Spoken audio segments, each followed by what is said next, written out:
Hey guys, welcome to 3 and Out. You can check out the podcast below in the description. And here's what I need you to do. Make sure you subscribe to the Volumes YouTube channel to stay up to date to everything we're doing here on 3 and Out and the Volume. What is going on, everybody? John Middlekauff, 3 and Out podcast.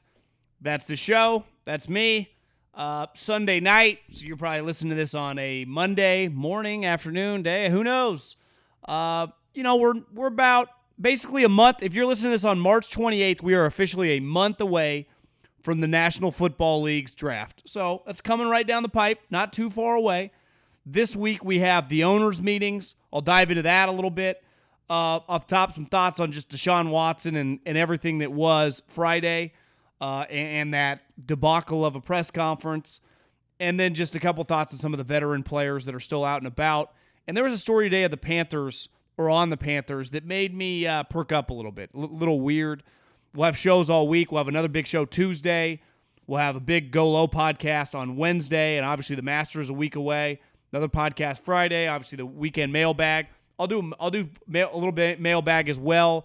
At John Middlekauff is the Instagram. Slide up in those DMs. We'll do it for Tuesday's podcast. Also subscribe to the podcast. Share it with your friends. The 3 and Out, I have a separate feed. If you listen through Colin's feed, I would greatly appreciate that. And hope everyone's doing well. Hopefully you had a good weekend. And, you're not having a case of the Mondays, enjoying life, enjoying work, enjoying your family, and are happy and healthy. But let's dive into something that's not necessarily happy and healthy. And that's what happened on Friday, a press conference with 2 Ivy League guys, Andrew Berry, Kevin Stefanski, and Deshaun Watson, who was, finally traded from the Houston Texans, a while back. But they officially announced it. And my number one take was, I don't think there's necessarily rules saying that there's a date and a time that you have to do this. I don't know why they had a press conference. Because I saw a lot of people reacting that it's a disaster. I don't know how it wasn't going to be a disaster. Because, there was only one thing the fans and, were thinking that the media was going to ask. And here's the thing, the media takes a lot of shit, and I think politically it's deserved because the media picks sides, like the politicians give a shit about them, where in these situations, the media members just independently are asking questions that every human being is thinking. There's not an agenda. There is just the elephant in the room. No one's on a team. If anything, they're anti the establishment, and they're just asking normal questions about the accusers to the general manager and the head coach, why they did this, why they guaranteed so much money, literally what we are all thinking. And to me, it was healthy. It was actually the most healthy press conference of this is how the media used to be the majority of my life in all walks of life. When the media just represents being inquisitive, being curious, being what the fuck is going on here? And that's what was going on. But I was not shocked to see, one, they were going to be quote-unquote defensive. They were going to say, they weren't going to be like, yeah, we don't actually know that much. We're taking a pretty big flyer here. They were going to say the PC line, which we believe we're making the right decision. We made educated guesses. We did all the research. You and I could have wrote out what they were going to say. Now, it's a tougher spot for Deshaun Watson, right? I'm not a legal analyst. I'm just a Cal Poly grad. If I ever got in legal trouble, luckily I've avoided that. My up to 37 years old, I would have to get a lawyer because I got no clue what's going on. There are certain legalities. I said this all the time.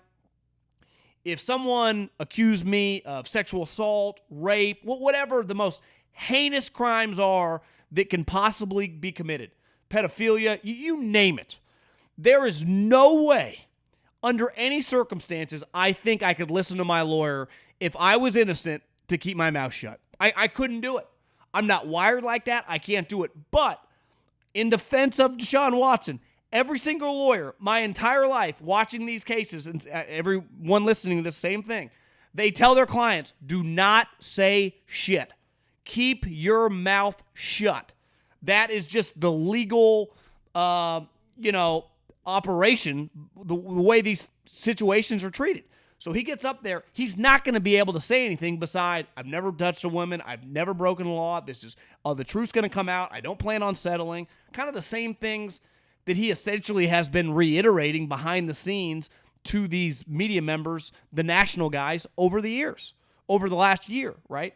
So we didn't learn anything new. Two, one thing we know is like, one issue I had is Deshaun basically said he did not come to Cleveland for the money. Bullshit. Sometimes in life we need to call a spade a spade. Like, ultimately, this was a massive money grab for you and your agent. There's nothing wrong with that. This is the private sector. You can try to make as much money as you can, and ultimately you did. You got a historic contract. But do not look at everyone, if you're going to do this press conference, and we're all going to pay attention to what's being said, and act like the money didn't matter. Because I still, for the life of me, I was talking to a buddy in the league over this weekend, and I was like, you know what's crazy? The craziest thing about this to me is he literally just got a pretty massive contract for the Houston Texans.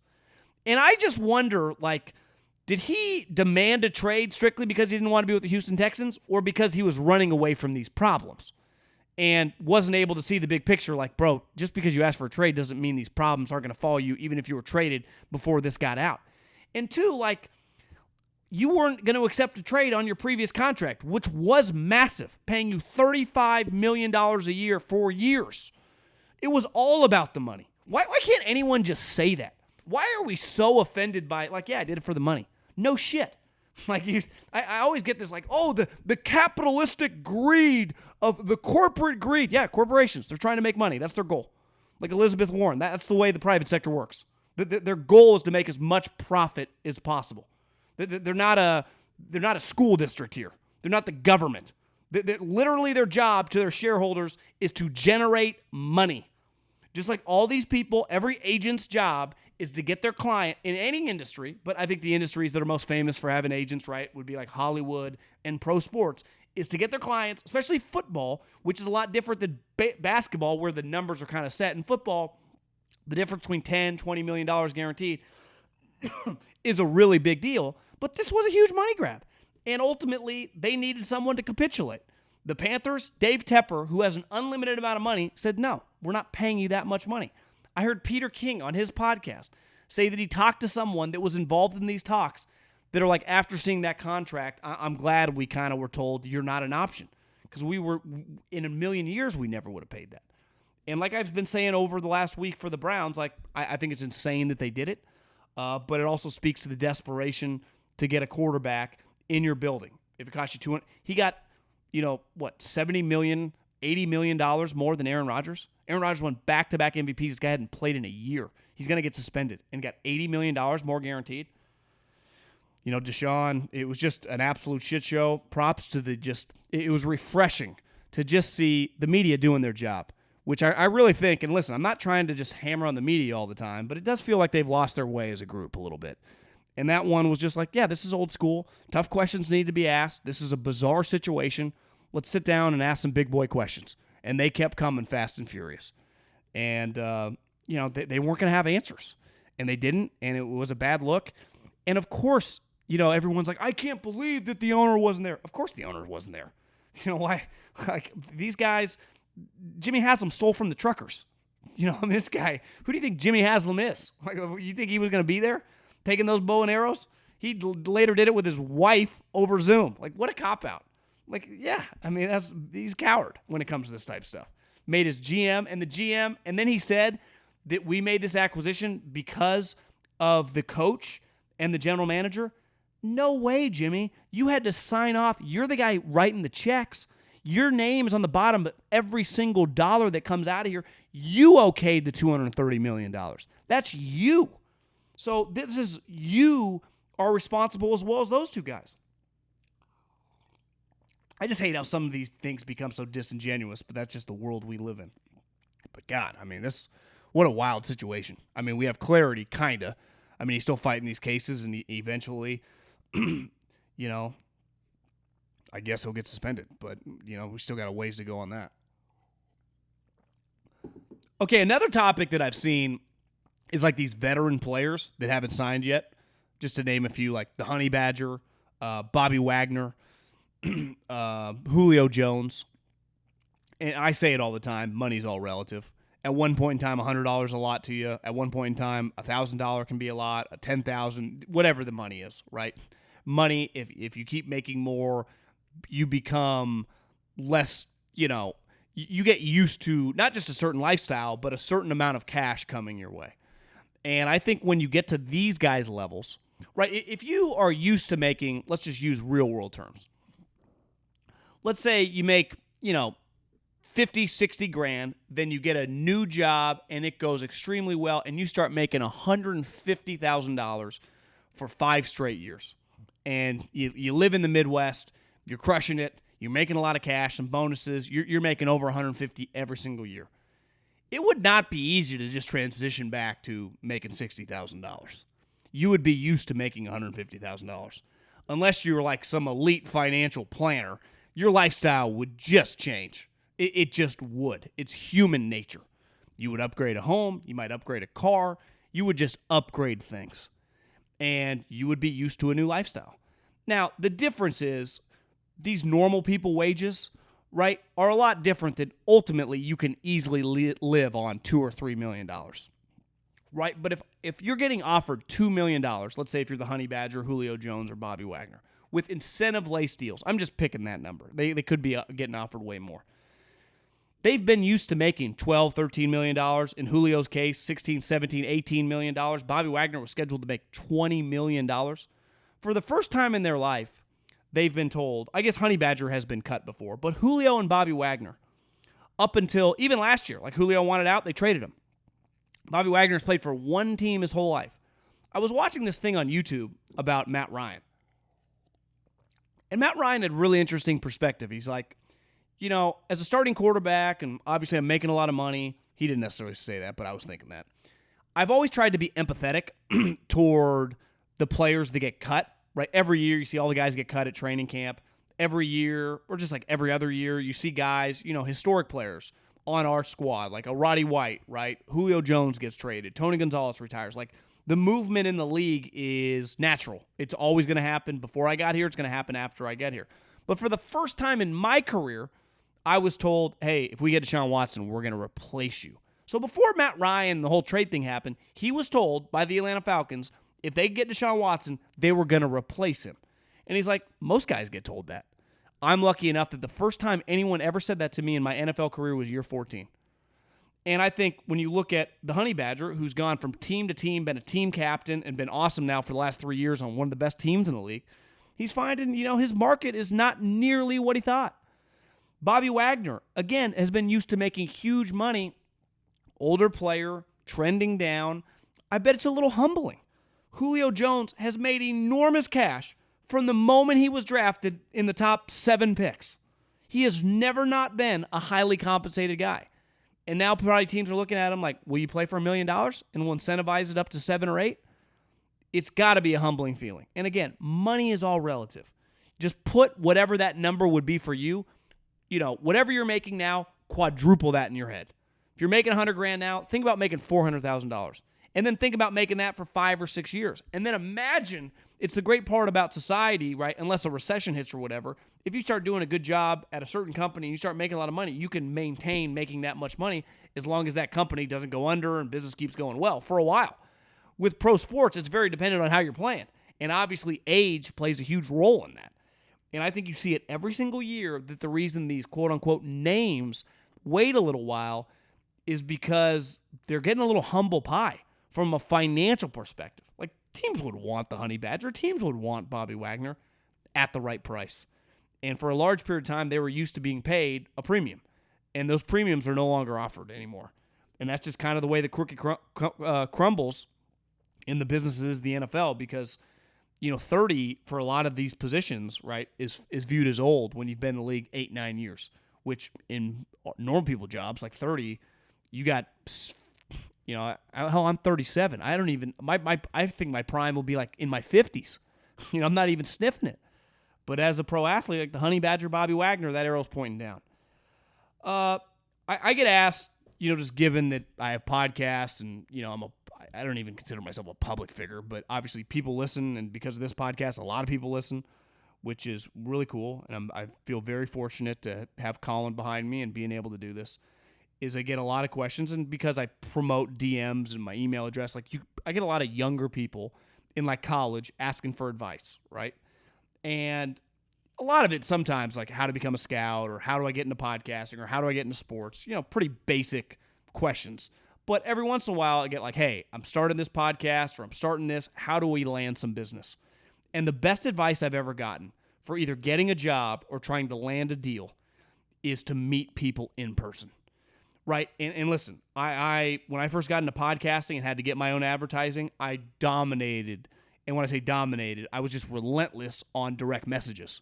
I spent probably a couple hours a day in 2017 and 18 just DMing companies and emailing companies and emailing people, the CEO of companies on LinkedIn. And that is great, and you got to do stuff like that. But the hit rate on that is very, very small.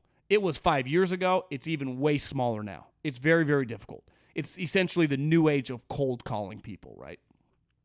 But there is nothing like getting in front of someone. You want to get some of the great stories about coaches standing in front of, the head coaches. Like if you want to get a job I remember Jed Fish told the famous story about getting hired by Steve Spurrier when he was assistant coach, just a student at the University of Florida. Every single day, he would wait out in front of the guy's car. Every single day, he'd put a note in front of the guy's car. Eventually, Steve Spurrier's like, yeah, I'll give the guy a meeting. You can just wear people out when you show up at a certain business. I've done it here in the Bay Area with a local car dealership before. It ended up not working out, but we essentially had a business deal set, and then something changed, and it ultimately didn't affect. But the only reason I got it, because I just kept showing up. So when you want to get something, when you want to get hired by someone, when you want to attempt to get someone's business, show up in person eventually. Now, you can start with an email, you can start with a DM, you can start with a LinkedIn message, but if you have the capabilities to show up in person, it is a game changer. Now, the person might not see you, show up the next day. There is nothing like it because things get done. I don't care how powerful Zoom is, how powerful Google Meets is, how powerful FaceTime is. There is nothing like, still to this day, even with as crazy as technology is, as being face-to-face with someone. It's just the most powerful medium we have for doing business. I believe that to my core, and I believe that's still true. It might not be true forever. Different generations, technology, it might change. But today, especially people older than you in their 40s, 50s, and 60s who usually are doing the hiring, still is. So this week, the owners' meetings, right? It's why the combine is so powerful for the NFL. All the general managers have the other general managers' phone numbers in their phone. They can text them, they can email them, they can FaceTime them at any moment's notice. But when you listen to John Schneider and George Payton talk about why the deal got done, it's because every single day at the combine, they met. Every stinking day at the combine, they met in secret, under the ground locations, hotel rooms, shitty ass restaurants that no one would be at. They talked every single day. I haven't seen any stories, but I would be shocked if Tom Telesco and Ryan Poles, the Khalil Mack trade, weren't meeting at the combine multiple times in person. Because there's nothing more powerful than that. It's why we see so many deals right after the combine. Because you think all these guys have been talking on the phone and emails for weeks. But then once they get together, the game changes. And I think this week for guys like Baker Mayfield, Jimmy Garoppolo, if conversations are going to happen, or at least be set maybe for the draft, it's going to happen this week with the general managers and head coaches all being under the same roof because they don't really have that much to do. And conversations are going to happen. I saw Rich Cimini. He had a story about the Jets potentially trading for, or trying to trade for, I don't think any of these guys are on the block, DK Metcalf, A.J. Brown, Deebo Samuel. If any of those guys end up getting traded, I would imagine the conversations will start this week. So, now who knows? Maybe we get to a lull now and the madness stops because it's going to be hard for the madness to continue forever at the rate in which it was going. But these people being around each other, under the same roof, that will move the needle. Okay, there's a story out of the Charlotte Observer that's a newspaper in the South that covers the Carolina Panthers. I think they're beat guy. That the Carolina Panthers have 3 first-round grades on quarterbacks. And when I saw this headline and then I looked, I went, that's a little weird. Because, one, what team in their right mind on March 27th is telling anyone in the media what their draft grades are right now? How does that behoove them at all? And if that is true, that's insane to me. That to me is stupid. That doesn't make any sense. Now, the 3 quarterbacks, I think, are widely viewed as the three most talented guys. There's a fourth too, but the three guys they had was Malik Willis, Kenny Pickett, and Matt Corral, the quarterback at Ole Miss. Some people might have Desmond Ridder in that class, but according to the Charlotte Observer, they had three quarterbacks. So to me, they're either lying to the newspaper to try to get this out there, try to get people off the scent, or this is where I do wonder if the owner is starting to get a little weird, starting to get a little tiresome, starting to get a little impatient, and he's yapping. Because I do think for years we've seen, like with Cleveland and some of these dysfunctional ownership groups, is they can't help but keep their mouth shut. Because their team sucks. They feel they need to start controlling the message. If David Tepper leaked this story, the Carolina Panthers are in major trouble for years to come. Now, David Tepper, as a businessman, he's one of the greatest stock traders in the history of the stock market. There's not even, he's on a short list behind like Steve Cohen, who owns the Mets now, Warren Buffett. Like he's elite. He's an all-timer. But just because you're great at one thing doesn't mean you're going to be a great owner. We've seen it over and over. Jimmy Haslam, great at stealing money from the truckers. Boom, owns an NFL team. It's been a debacle. Right? Shad Khan, everywhere he goes, every business, prints cash. The Jaguars are a complete joke. This guy, elite guy on Wall Street. The Panthers have been a disaster since he's owned the team.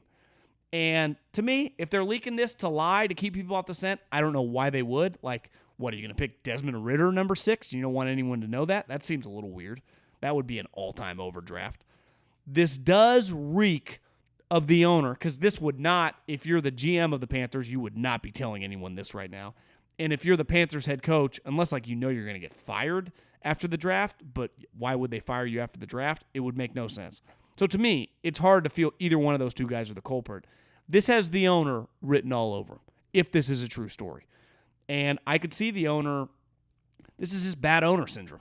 Usually owners, when they first start and they pay a bunch of money for a team and things are not going well, they just can't help themselves. Because this guy on Wall Street running firms is used to being in full, complete control. He knows more than everyone else in his industry except like 5 guys. Yet in this thing, he knows nothing. He can't do anything. He feels like he's just a complete role player, even though he's cashing and signing all the checks. And he signs this sweet college coach he thinks who's been a disaster. They have no quarterback. Right now it feels like they have no future. They're going nowhere fast.